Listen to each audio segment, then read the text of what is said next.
Hello everyone, welcome back to our channel. Take it simple. On today's video, I'm going to show you how to block someone on AOL Mail. It's very quick and easy, so let's get started.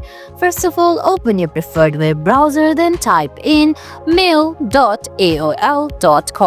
Once you do that, go ahead, give your credentials, then sign in into your AOL Mail account.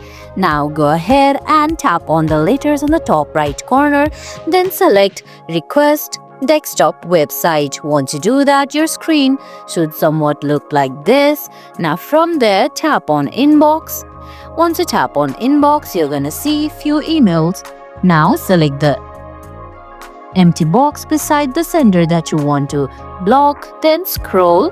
Then tap on More from the top right corner. There you're gonna see Block Senders option. Now go ahead and tap on OK from your screen. Once you do that, the sender will be blocked on AOL Mail. And guys, that's it.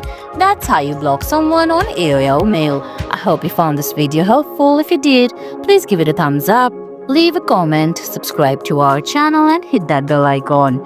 See you in the next video. Thanks for watching.